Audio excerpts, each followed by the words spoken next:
they're not going up to a woman? Like, what's holding them back from that? Because of feminism and Me Too and all that shit. And because women will put men on blast who like maybe awkwardly approach them. You see also those gym TikTok videos where girls like work out in the gym and then there's like a guy who like glances at them for like 1 second and they fucking blast them. That's what guys are scared of. And these guys aren't even, they're not even doing anything wrong. They're just like innocently, sometimes they're not even looking in their direction. So there's like this social component now where like people are terrified to get like being exposed on social media. So I think I owe the men of the world an apology. Let me explain before you come in my comments. I always think to myself, why don't men just approach women? Why? It's not that hard. Just say hi. Just say hi. Your hair is pretty. It's not that hard, right? Well, last night I learned it is hard, okay? And let me tell you what happened. So I'm just sitting at the bar with my buddies, just having a fun time, and in walks some men who were attractive. One in particular, I was like, wow, he's very handsome. So I'm chatting with my friends who are all male in this conversation. I'm like, what do I do? Because I don't really approach men ever, but I also don't ever get approached. So anyway, I'm thinking to myself, how bad could it be? So they suggest I send him a drink. And I'm like, brilliant. Oh my gosh, I've never done that before. That's so smart. So I send him his drink of choice, which was a Corona with lime. Whatever, should have known. Anyway, so some time goes by and he has not acknowledged that I've sent this drink. So I'm like, okay, I guess I'll just go over there. I walk up and I say, hey, how's your beer? You know, I like bat my eyelashes, you know, and he looks at me and he goes, oh, you sent this? Yeah, I did. It was me. And then he said nothing. 0 words exchanged. And you know that gif of Britney Spears where she's like holding her purse and she's just sitting there looking around like this? That was me in real life. And we just stared at each other. And I said, okay, enjoy your night. And then I had to turn around and march my way back to my little bar stool, just wrapped in rejection. And now I have to think about that for the rest of my life. So, gentlemen, I'm sorry. An apology now means nothing. Let that sink in. Because what you're really witnessing here isn't just a breakup. It's emotional shutdown.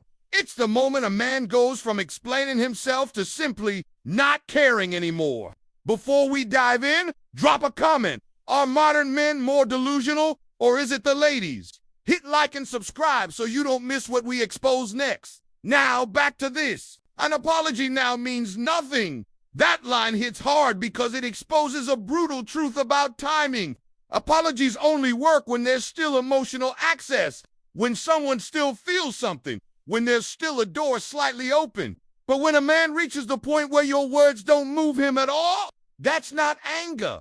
That's not bitterness. That's indifference. And indifference is final. Notice what she said next. Imagine how heartless he has become, that he didn't even reject you with his words. His attitude was enough. That's not heartless. That's exhausted. There's a difference.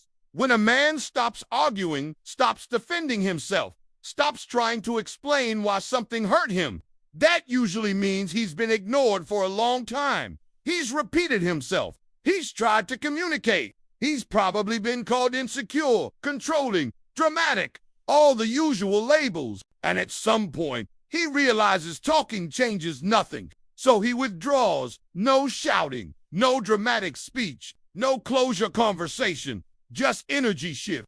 And here's what modern dating doesn't prepare people for, especially in this era of soft life fantasies and endless options. Silence is louder than words. When a man doesn't even care enough to formally reject you, that means he's already processed the loss. He's already detached. You're apologizing to someone who emotionally left weeks, maybe months ago. But instead of asking, what did I ignore?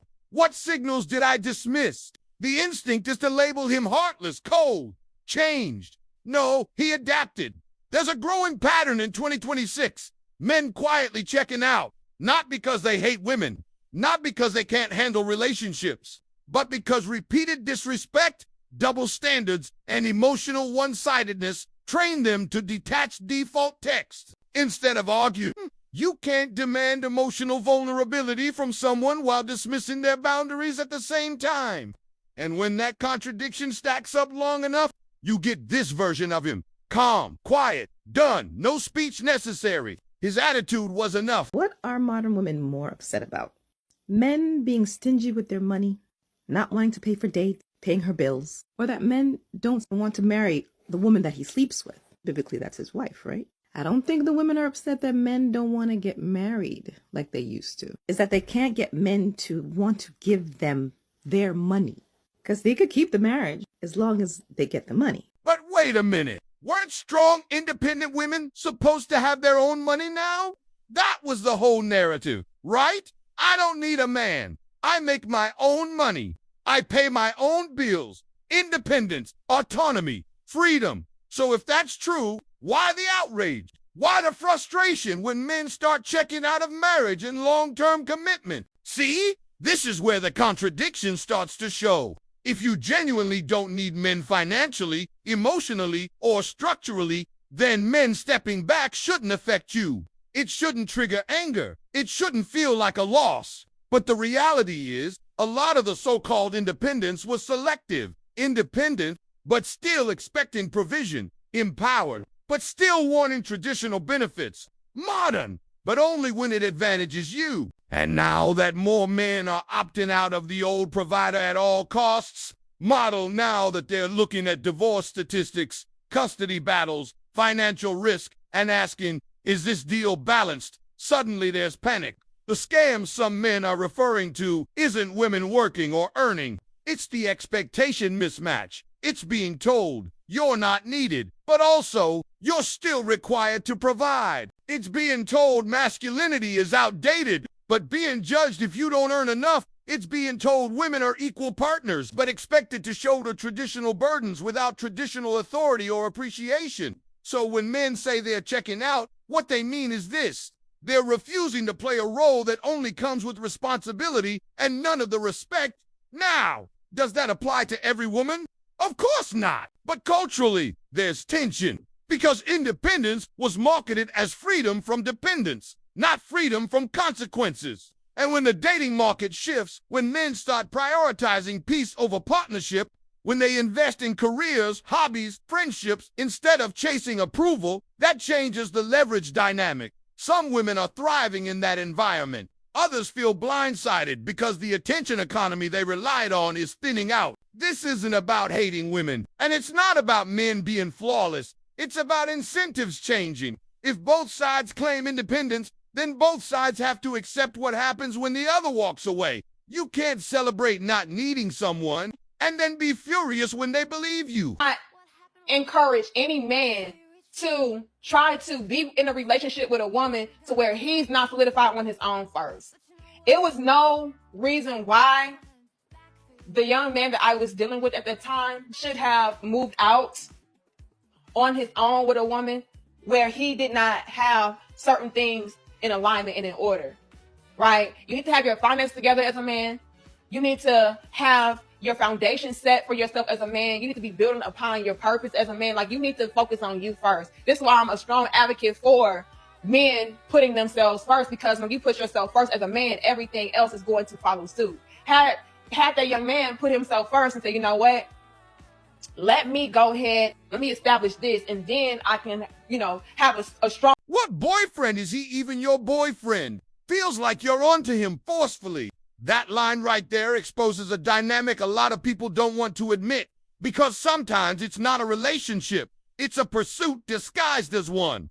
If you constantly have to chase him, pressure him, corner him into commitment, monitor his energy, demand reassurance, at some point you have to ask yourself, is he choosing you or are you managing him? There's a difference. When a man genuinely wants you, you don't need to campaign for the title. You don't need to force the label. You don't need to argue your way into exclusivity. And this goes both ways, by the way. No one should have to convince someone to claim them. But in this situation, it sounds like she's holding on to a technicality. He's my boyfriend. Okay, but does he act like it? Does he invest? Does he initiate? Does he protect the connection? Or does it feel like you're constantly trying to secure something that's slipping through your hands? Here's the uncomfortable truth. If you feel like you're forcing a relationship, you probably are. And forcing anything romantic creates resentment. On his side, it feels like pressure. On your side, it feels like anxiety. That's not partnership. That's tension management. This also ties into a bigger issue in modern dating, the fear of losing status. Sometimes people hold on to someone not because the relationship is healthy, but because being chosen validates them. Being someone's girlfriend or boyfriend becomes an identity badge. But a title without enthusiasm is just paperwork. If he moves like he's single, speaks like he's unsure, and acts like he's tolerating you, then the label doesn't change the reality. And here's where accountability comes in. Instead of asking, why won't he step up? Sometimes the better question is, why am I trying to force someone to step up for me? Because when someone is truly aligned with you, you don't have to drag them into position. They stand there willingly. If it feels forced, it's because it is. And deep down, both people usually know it. Understand why a lot of guys want to quit. They say it's not worth it anymore. They say they'd rather just give up. Because sure, the current terms and conditions of modern dating are bizarre, to say the least. They suck. They definitely do. But if you ever want to make a change, you got to get really good at the game you're playing. You can't give up. You can't sit out. That's not the way it works. You got to rise to the top of the game, and once you're at the top, you can make changes. You can choose to sit it out, but I think you should try to compete at a high level. I think that's always the best way to go. But yeah, I understand why a lot of guys want to sit it out. It shouldn't have to be that way. When you're young and you're 18 years old and you just want to have a girl to love, get married, start a family with, live in your small apartment while you're both working, grinding it out, you and her, broke as a joke, madly in love, you get married, she gets pregnant, you bust your ass, you get a promotion, you buy a house, the American dream. That's what people want, but that's not the current landscape for most people. A good 90% of people aren't following that blueprint. So it's hard work, it's tough. It's not something that you can have a warm feeling about. It doesn't give you a wholesome, good feeling, the modern day. A very wise way to put what's happening right now is this. The internet takes the relationship out of the home. That's it. That one sentence explains so much of the chaos we're watching unfold. Because relationships used to be private ecosystems. To people, their issues, their growth, their disagreements, their compromises, mostly handled behind closed doors. Now, every argument is content. Every disagreement is a poll. Every breakup is a public trial. The internet didn't just give people advice, it gave them an audience. And once there's an audience, performance starts creeping in. Instead of asking, how do we fix this? People ask, who's going to validate me? Instead of resolving conflict, they document it. Instead of building intimacy, they outsource perspective. And here's where it gets deeper. When the internet enters your relationship, it doesn't enter neutrally. It comes with algorithms. It feeds you content that reinforces your side. It shows men videos about modern women are entitled. It shows women videos about men are emotionally immature. Now both sides feel justified. Now both sides feel like victims. And suddenly your partner isn't just your partner. They represent an entire gender narrative you've been binge watching all week. That's dangerous. Because now you're not arguing with the person in front of you. You're arguing with every TikTok clip, every podcast rant, every viral street interview you've consumed. The internet also amplifies unrealistic standards. You see highlight reels of soft life relationships. You see curated masculinity. You see luxury dates, submissive girlfriends, dominant high-value men, perfectly feminine wives. Nobody posts the boring middle, the compromise, the awkward growth phase, the budget conversations, the emotional repair work. So real relationships start feeling underwhelming compared to digital fantasies. And when dissatisfaction creeps in, instead of introspection, there's comparison. The internet says, I deserve better. The internet says men like you are replaceable. The internet says women like you are delusional. So what happens? Trust erodes. Privacy dissolves. Respect weakens. The relationship leaves the home and enters the timeline. And once strangers are involved in your intimacy, the bond starts competing with opinions That's the quiet shift happening in 2026. It's not just that men are checking out or women are frustrated. It's that the relationship itself is no longer sacred space. It's public property. And when your love life becomes content, stability becomes secondary to validation. Saying, I've just decided altogether to avoid women, that it's better to be single, guys. They're almost like happy about the fact that they're gonna make the choice to avoid the entire gender of women because they have yet to actually resolve A war with modern women, not within ourselves. That statement sounds bold, but let's slow it down and unpack what's really being said. Because when people talk about a war, what they usually mean is cultural tension, not literal battle.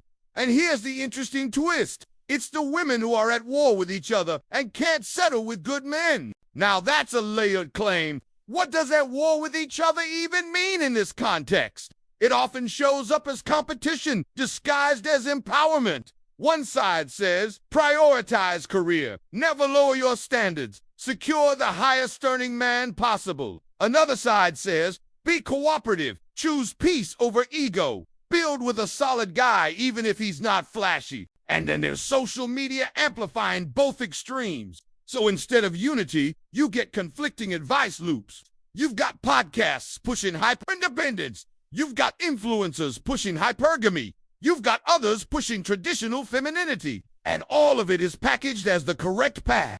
Now imagine being a woman trying to navigate dating in that noise. If you choose a stable, good man who earns average money but treats you well, some circles call you settling. If you chase the high-status, high-income man with options, other circles warn you he'll never commit. So what happens?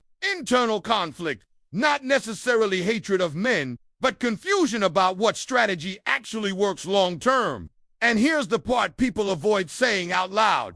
Social comparison between women is real. Attention is visible now.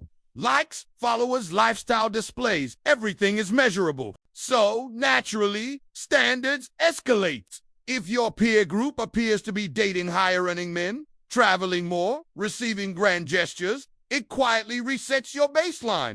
Suddenly, good man isn't defined by character alone. It includes status, lifestyle, social proof. Now, let's be fair. Men do this too, comparing beauty standards, body types, perceived femininity. But when someone says women are at war with each other, what they're often observing is competitive escalation in mate selection standards.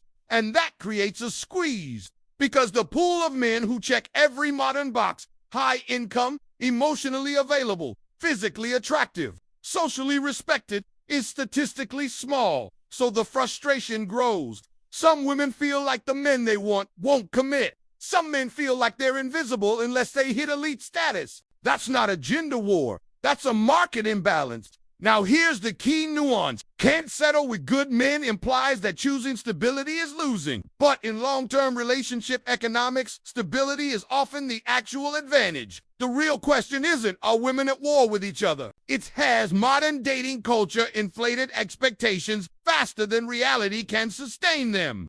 Because when expectations rise and supply doesn't match, tension follows. And tension gets framed as a war, but underneath it, it's misalignment. Standards, strategy, and social pressure colliding at the same time. Why women are single. Why do you keep talking to money when you talk tradition?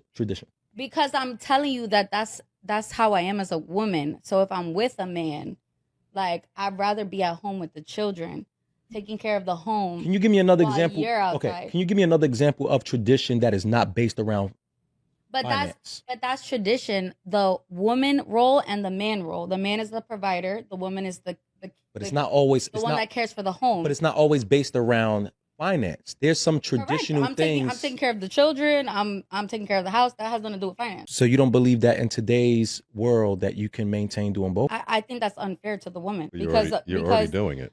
Correct. But if I have a man in my life, so that absolves you of everything. And that is why women are single. Because it's like they rather do it by themselves, just like a man rather do it by himself. The message that you're putting out there is that this is tradition. This is how it should go. And no, how it should go is me and you come together as two independent people, Correct. and we figure out how to make this house work. Yeah. Because there's a lot of people who would say, hey, you know what? You want to be a Fortune 500. That is still more tradition.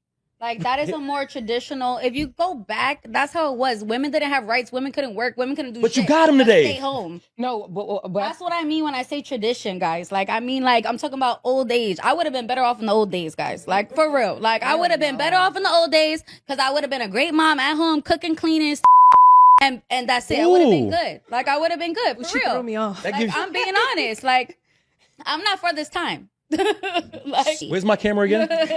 Where's this one? This one. Fellas, like the fellas need to hear this. Fellas, I want you to know, and this is me. I'm your brother. I'm your brother. I want you to know. There are women out there that want to build with you, not build with tradition. I'm not speaking against her because what is good for her, what's good for you works for you. I want you to know that. I'm telling you, my brothers, who are now growing in this era where that is becoming a thing. And it sounds, what she's saying is, I don't think she's saying that she would not fall in love with the person, but the message could come across as that. I want you to know that there are women out there that will not put that standard on you and will actually take the time to get to know you and grow with you. And that has been my issue in trying to date. And having to decipher between the women who want that, who also want to take the time to get to know me. We don't live in the 1900s anymore, or even the early 2000s. Exactly, the economic landscape has shifted dramatically. This isn't the era where a single factory job could comfortably support a household of 5. We're in a late-stage consumer economy where rent rises annually, wages lag behind inflation, and dual-income households are becoming the norm just to maintain middle-class stability. In most urban environments, one salary covering rent, utilities, food, transportation, healthcare, and savings, that's mathematically tight. So when someone says, this new generation of capitalism demands 2 incomes just to survive, they're not exaggerating. They're describing structural pressure. Now, here's where the friction begins. If the economic system requires partnership-level contribution, but the romantic expectation still leans toward one-sided provision, there's going to be tension. Not because providing is wrong, not because ambition is wrong, but because expectations haven't fully updated to match economic reality. The traditional model was simple. He provides financially. She manages the home, but modern life changed the equation. Women entered the workforce in large numbers. Education levels rose. Career aspirations expanded. That's not controversial. That's demographic data. The complication is this. Some people want modern independence and traditional benefits at the same time. I have my own money, but also he should handle everything. I'm equal, but also he should carry the full financial load. And here's the key. You can't apply 1950s financial expectations inside a 2026 cost of living framework. Without stress, it's not about attacking women. It's about economic coherence. If 2 adults are living together in a high-cost environment, both benefiting from the lifestyle, both consuming resources, then partnership contribution becomes logical. That contribution doesn't have to be strictly 50-50 of dollars. It can be proportional. It can be strategic. It can be negotiated. But the idea that one person should automatically absorb the entire financial burden while the other remains financially detached, in today's economy, that's a high-risk setup. And here's another uncomfortable layer. Men are also feeling pressure. They're expected to earn more than their partner. They're judged if they don't. They're compared to curated online lifestyles. So when someone calls it insane to expect a man to do everything now, what they're reacting to is misalignment between reality and expectation. The economy changed. Housing markets changed. Work culture changed. If relationship roles don't evolve alongside those shifts, resentment builds. The real solution isn't blame, it's clarity. What model are you actually operating under? Traditional, modern, hybrid? Because confusion between those models is what's creating friction, not just capitalism itself.